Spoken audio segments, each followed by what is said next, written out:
This is something that came up in my free group that people were looking for some more support around. So I've been thinking about it from the case that it is now the middle of the year. And for most people, we're at that point where we're the furthest away from actually looking at and setting goals. And for so many people, it's such a thing to start at the beginning of the year. And then as the year progresses, it kind of becomes less and less of a priority. It's something that many of us, if we even do write down our goals, don't actually check in with them at all throughout the year. And so I kind of think of this time of year as being the furthest away from our goals, because if we are setting them at the start of the year, we're the furthest away from when we set our last goals, and we're also the furthest away from when we'll maybe look at, revisit, and set new goals. So it feels like it's a really important thing to talk about, especially at this time of year. My neck of the world, it is also winter, which is kind of a bit hibernation mode. And I know that it can feel like a real time to just step back from everything, but a really, really great time as well to review and check in with things. So what I really wanted to talk about was actually what happens when we maybe have goals, when we are working towards something and it just starts to all feel like it's getting too big. And that's when overwhelm sets in, and that overthinking, that's something that has come up, like I said, in the free group when I asked recently what was something that people would most like some extra support around, this idea of getting out of your head and into action. And so what I mean by phrasing it like that is obviously that as introverts, as people who do process things internally a lot of the time, we can get into that place where we are trying to think our way through everything. That if we just keep thinking of the solution, that we will find it. And as much as there is like internal processing is obviously just a natural part of how we process, how we work best, it's not necessarily the thing that gets us to a solution. I think there's a famous Albert Einstein quote that the mind that created the problem isn't necessarily the same mind that could be solving the problem. I've totally ruined that quote, but it's thinking that our mind, our brain that's kind of got us into this situation where we're in that place of stuckness is the same problem-solving tool that's going to get us back out of it. And I know for many of us, I know for myself as well, that we can actually just keep digging and spiraling down in thinking that there's going to be a solution that we can see from our current where we sit in our place in the world. And in my many years of experience, that has never been the solution. It is almost always when we step away, when we stop trying to consciously come up with an answer or find a solution or think about what the next thing is, that is when it most often eludes us. And it's then when we're in the shower or going for a walk or washing the dishes, doing something completely away from trying to find that answer, that we so often open ourselves up to it moving through us, it coming through in what feels like a divine download. And in actual fact, it's just that we've allowed our conscious brain to switch off for a second and just let that energy move through us. So from a place of the overwhelm, the overthinking, when it feels like your head just has so much going on and it's difficult to even see the paths. We're so inside of ourselves that we can't actually see, the woods from the trees, or we can't even necessarily see those pathways ahead of us because we're too close to them. The things that I've observed that overwhelm and that overthinking comes from is usually a number of different things. And this is not in any way the psychology of it or anything, but just from my own personal experience and observations and self-awareness over the years. That feeling of overwhelm often comes when we're imposing a certain outcome or a certain timeline on what we think we should be doing or where we think that we should be. And when we're making our own progress and our own process work from a place of on a certain timeline, seeing it in a certain way, things playing out in the way that we think they should, or that we should be putting energy into something. We should be inspired by this and working on this idea over here, but we keep getting pulled in different directions or pulled away from it, and continuing to force ourselves to dig deep on this. And I'm a chronic finisher. It was something that is like a trait that I inherited from my mum, that you start something, you commit to it, and you keep showing up and you get it done. And sometimes we have to learn to just walk away, to just step back, to go where the energy is, instead of continuing to force ourselves to show up for something that is no longer in alignment, or is actively taking away from our energy and our motivation and all of those things as well.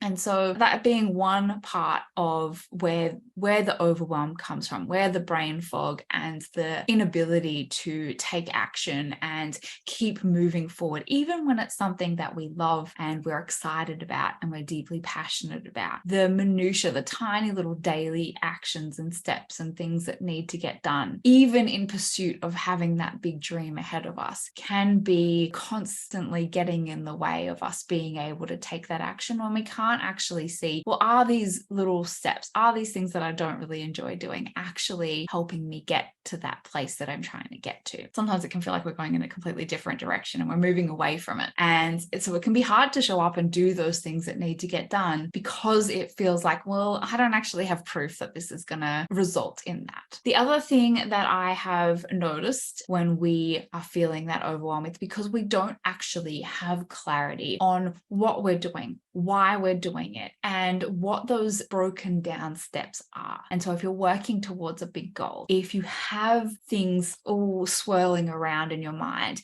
they can overlap with each other, they can cause so much confusion and feel like they're just stacking on top of each other, bleeding into each other, and then it's difficult to know, what should I be focusing on today? Where am I actually going with this? What is the point? Why am I doing it? When all of those thoughts are stacked on top of each other, it can be so difficult to actually pull them apart. It's like a Christmas tree lights, trying to pull them apart and make some sense of it so that you can start moving forward. And that can sometimes come when just there's so much energy all swirling around in your mind as you're trying to think through, you're trying to work out what the next step is, and you're literally like a needle in a haystack trying to find something that you don't even know where it is. The other thing is obviously fear of any kind of fear of failure, fear of rejection, fear of judgment from our peers, from our loved ones, from the world. We live in this kind of global economy now where any faceless, nameless person can say horrible things on anybody's posts or work. And that can heighten our fear to take action, because if we don't try, then we can't fail, right? And so sometimes it's that lack of clarity. Sometimes it's trying to just sort through or push ourselves to do something that doesn't feel in alignment. Sometimes it does come down to those really base human needs and desires to be loved, to be accepted. And the overthinking comes from trying to plot out, trying to see what all of the potential outcomes are of a decision, of something that we put out into the world, of, well, if I do this, then, how can I prevent harm to myself? How can I prevent criticism or judgment if I do this and this and this and this and this? And we add so many extra steps trying to prevent that, in some way of feeling that we have control over the situation. If we work out every single possibility of what someone could say, or how it could make somebody feel, or how something we say could be taken a certain way, and try and prevent that, infinite possibilities. So we're just adding so many extra variables that we could never possibly know the outcome of.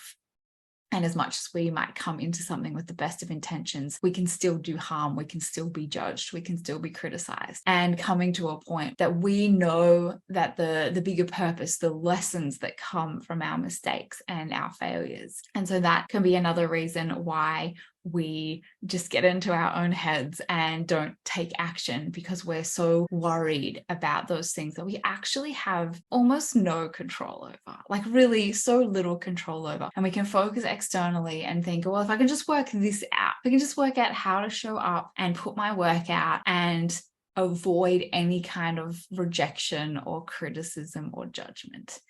You can see how, even if that's a subconscious thought or hope for putting something out, how easy it would be to just go, you know what, I'm just going to work on it a little bit longer. I'm just going to hold it back a little bit longer. And that also leads into another thought about the lack of confidence. When we're not feeling confident about our work, when we don't feel confident about our skills and our abilities, which comes back to fear as well. It makes it so much harder to take those steps because we don't actually know. We second guess every single decision, and decision fatigue is a real thing. And sometimes when that overwhelm comes, when we're sitting, and I do this sometimes, I know when I'm at that point of maybe working too much, not taking enough breaks, not having that, all of my thoughts, putting them down on paper and getting them out of my head, that over time that starts to build up. And you get to that point where you just feel like you're existing in a fog and it feels like nothing is getting done. And you just sit at your computer for hours and hours and then go, what did I even get done? Because it's building up on all of these things. When we're not feeling confident, when we're worried about putting something out and how people will perceive it, when we don't have that clarity and we're searching externally, scrolling more than usual, buying things like courses and new programs and things, thinking that the answer is going to be in there, downloading a bunch of things or signing up to 50 free workshops in hopes that we'll find that answer, when sometimes what we need to do is actually just come back to the basics, get it all out of your head. Take a step back, go for a walk, get away from what it is that you're trying to figure out and go and do something else. And that can just be one of the easiest ways to find that clarity, to actually walk away from it. It seems so counterintuitive. And in our world where we're taught that we need to be working harder, and if we want to get results, we need to work more, that taking a break, taking a step back can actually just be so counter to what we believe is the way to solve a problem or move through something or start taking action. The thought to just stop in that moment can feel really uncomfortable.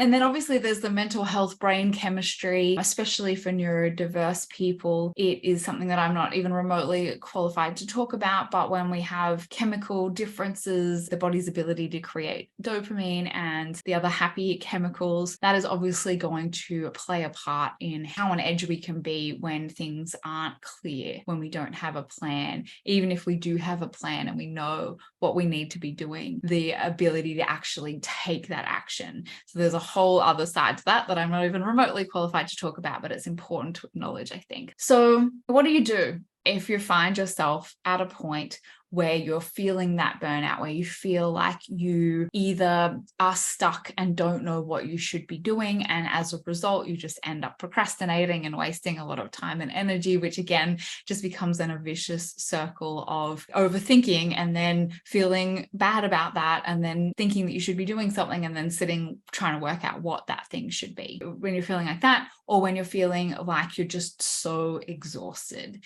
so tired, so burnt out that sitting down to create anything right now, whether it be a big project that you're working on or a small Instagram post that doesn't really matter or mean anything at all, that feeling of just deep tiredness. So the first thing to do is identify which it is. Is there a lack of clarity? Is it too many decisions? And that's what's stopping you from being able to work out what your next step is. Is it that you are on the brink of burnout and there is just a need to step away, to have a break, to say, turn everything off and know that you will be able to come back to it with a renewed sense of energy when you've actually given yourself that time to step away? And you know which one it is. Is it fear? Is it hey, maybe I'm not feeling mentally, energetically my best right now? Taking a moment and just stopping and feeling into which one is it?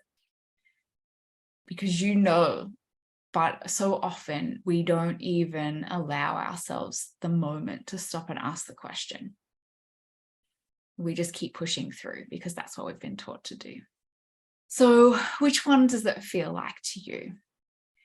And then when we are holding all of that energy, when we are feeling the fault, no matter where it is on that spectrum of possibilities of why we're not taking action, why we're not showing up for the things that we know we want to do and that we love to do, why we're overthinking things and feeling like we're stuck. The number of people that sit in front of me and tell me that they feel stuck, and then once they start talking, it's very, very clear that they're not unclear. They know exactly what they want. They know exactly who they want to speak to and what their message is. And when it's all in our minds, it all just all that energy just builds and sort of compresses around our minds. And so once we've kind of got a bit of an idea of like, if I just sat and was really honest with myself and closed my eyes for 30 seconds and just asked my body, which one is this? Is it because I'm not clear? Is it fear of putting myself out there, of failure, of rejection? Is it just that I'm tired and I need a break? Is it a lack of confidence? Is it because I don't feel I'm there yet? I'm ready, I'm good enough. And then as we start to kind of get a bit of clarity of, oh, is it something else? Actually allowing that energy to move down through our body. And so we can visualize it, or we can go and sit in the grass, or we can have a shower and just feel the water move over our bodies. We can become so disconnected, kind of cut ourselves off at the head and become so disconnected from our bodies that sometimes we just need to actually be really aware of our body and where we are in space and time, to come back and reconnect our mind and our energy that's all swirling around up here, and grounds that down, move it through our body, sit with the uncomfortable feelings, sit with the maybe things that are coming up when we're avoiding a certain experience or certain pain that we've maybe experienced before, and our brain is saying warning signs, we've been here before, we don't want to go through this again. And actually be with that, allow it to just be like, hey, okay, this is reminding me of something that happened to me as a kid, or it's a feeling that I know well and that I don't want to feel again. And actually allowing that emotion to move through us and to come up and be aware of it. When we have a sense of awareness, again, the brain is really good at shutting off from the body and pretending that these things aren't happening, but also sending off all these alerts in our nervous system. And so giving ourselves the space to just be with that. Put on some music or lie on the floor, do something to just allow those emotions to move through us, because the more we hold on to them, the longer that they keep getting in the way and the harder it is to find them, because we get really good at hiding them. We just like hide. I always think of it as that episode of Friends. If anyone's a 90s kid like me, put all our worst stuff in a cupboard and shut the door, like Monica used to do, shut the door and pretend that everything's perfect. But we have this cupboard that is just, you open the door and everything falls out. So we get really good at hiding that and turning off all the lights. And so allowing ourselves to just go, okay, cool, brain, nervous system, I understand. You're sending off these signals for me because this is reminiscent of something that I maybe haven't dealt with or that I've experienced before. And then we allow ourselves to just be with that, because emotions are energy in motion and they move. And when we allow them to move, they flow through and they move quite quickly. You don't get stuck in that feeling forever.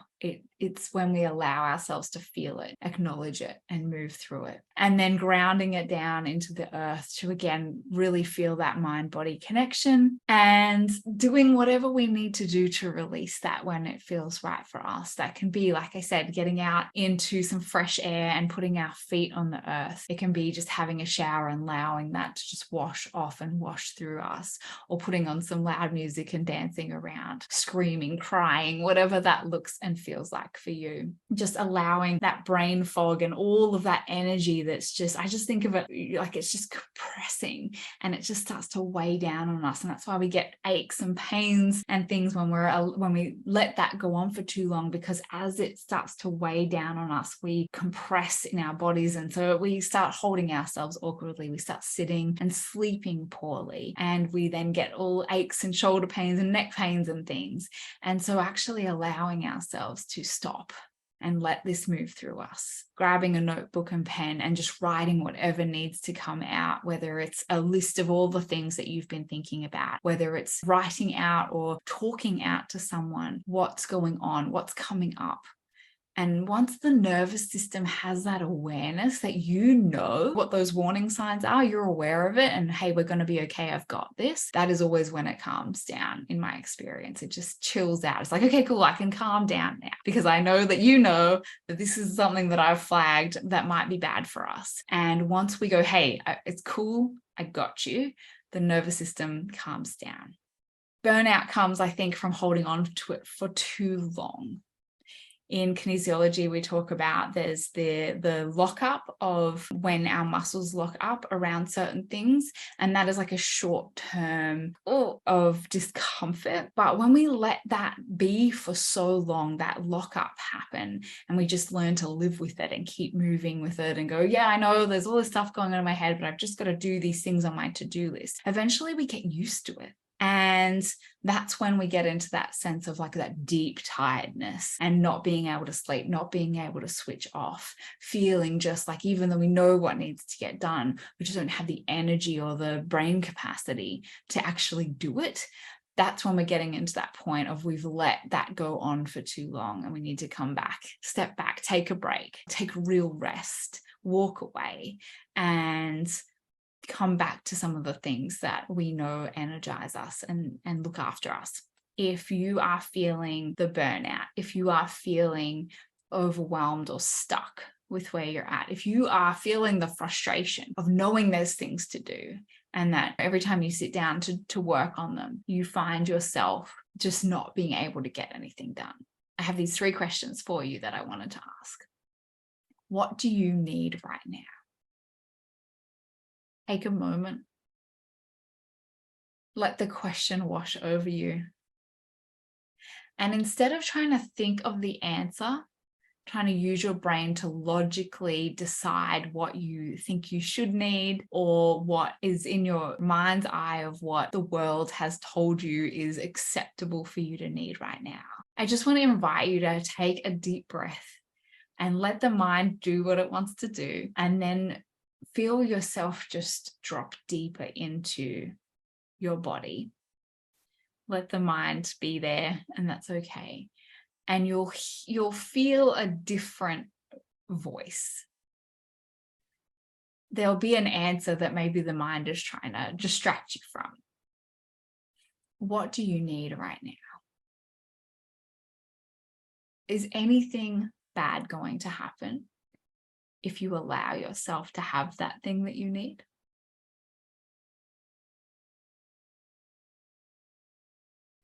And just feel how your body reacts, any sensations that happen in that moment when you just sit with that. What would happen if you just let it go, if you just took a break, if you just turned everything off for a week, for a month? If you just did that thing that's been in the corner on the edges of your subconscious, being like, I'm really interested in this right now. What if you did a complete 180 and went in a different direction and you followed that energy? How would it feel to just let go of all the expectations, all the shoulds, all the things on your to-do list, and everything that your brain is telling you you should be doing right now, what everyone else is doing that you should be doing as well? How would it feel to just let go of the expectations and the shoulds and trying to predict the outcome and thinking that that's something that you have the ability to do?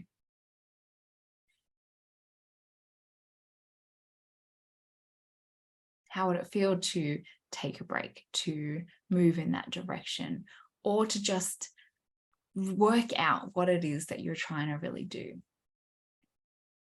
and let go of the to-dos that you think you should be doing to get a certain result, and instead focus on the to-dos that you're really excited about, that actually energize you when you think about them?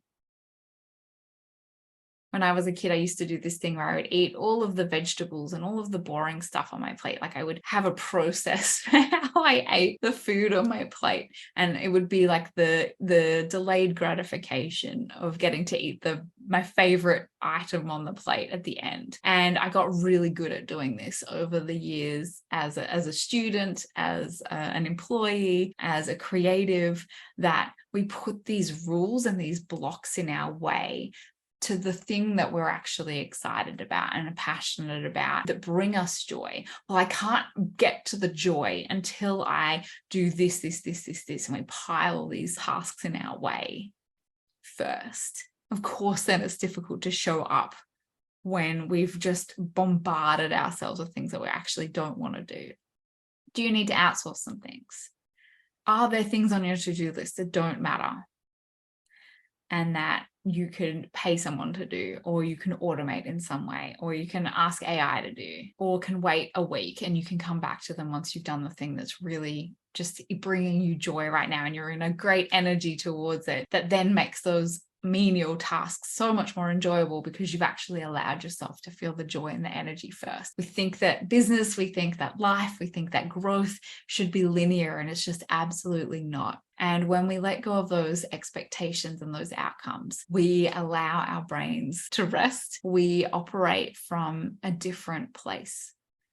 We might start operating from our intuition, that gut feeling, from our heart, and let our brains and our minds have a little rest from always having to have the answers and make all of the decisions and overwhelm that part of ourselves. And we can start moving in and operating in tandem with the different parts of ourselves. I really hope if you have found yourself feeling stuck lately, if you found yourself just getting in your head and feeling overwhelmed and not being able to see a clear path forward, that this has given you some things to sit with. It's given you some action steps to try out. And if you have any questions at all, please feel free to leave them in the comments below. And if you're watching this before the 6th of July, next week, I am starting a 3-part video series in my free introvert-friendly business community, where we're going to be going through a 7-day journey that I've created for getting out of your head and getting back into action. The guide is free and available at any time, and so the link to sign up for that will be in the description down below. But if you are joining us before the 6th, there'll be 3 live calls in the group, the 6th of July, the 10th of July, and the 13th of July, where we're just going to talk about this a little bit more. I'm going to answer some questions. We're going to go through some of the exercises together, and I'm just really excited to come together and have a conversation about this, because I think it's something that is really prevalent that we sometimes don't talk about, and we think that everyone around us is taking so much action and doing so many things, and we're just sitting here being stuck. If you just want to download the guide and the email journey, you'll be able to do that below as well. Otherwise, thanks so much for watching, and I'll catch you in the next one.